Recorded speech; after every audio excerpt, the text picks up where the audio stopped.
Major General Lusk is back now to talk on the current status of the Guard in the uncertain world that we live in today. Now, how does the Guard fit into the Department of Defense strategy? Well, it's an integral part. It's an invaluable part. I mean, we're almost 40% of the joint force, particularly when it comes to the Army and the Air Force. So the primary combat reserves, if you will, of the United States Army and the United States Air Force is in the National Guard. And as you're aware of, we have two parts of the National Guard, the Army and the Air. So an extremely invaluable part. And we're integrated today in operations overseas.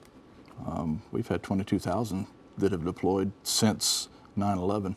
And today we have about 1,500 that are overseas right now in Iraq, Afghanistan, other places in the Middle East and parts of Northeast Africa as well.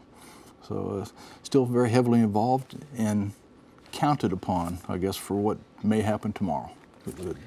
Yeah, I take it there's not much of a call for backing that down and where you guys are going to not be deployed as much anytime soon. Yeah, no, it's, we've kind of shifted the paradigms a little bit into a more ready and responsive force, and that's what our nation needs right now.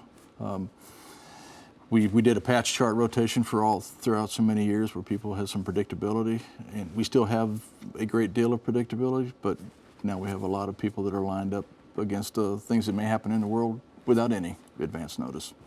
Yeah, part of that preparation here at home in Charlotte, you've got the announcement coming with the 145th wing coming in. Exactly, and one of the things that we try to do with the North Carolina National Guard is be a relevant force, and I think we have that relevant force structure both in the Army and in the Air.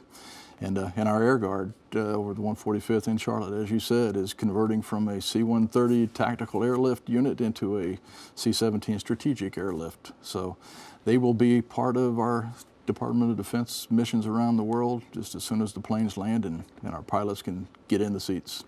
So no more the firefighting side of things that they used to do and helping with that. Now this is more actually getting crews and airlift and tactical side of things. It is, and it was a bit sad for a lot of folks to give up the firefighting because we did it every year, particularly on the western part of the states. And unfortunately, we lost one of our crews a few years ago to that. So it was something that they always prided themselves on, but part of that transition was indeed to give that mission to another unit and for us to accept the new mission of the strategic airlift.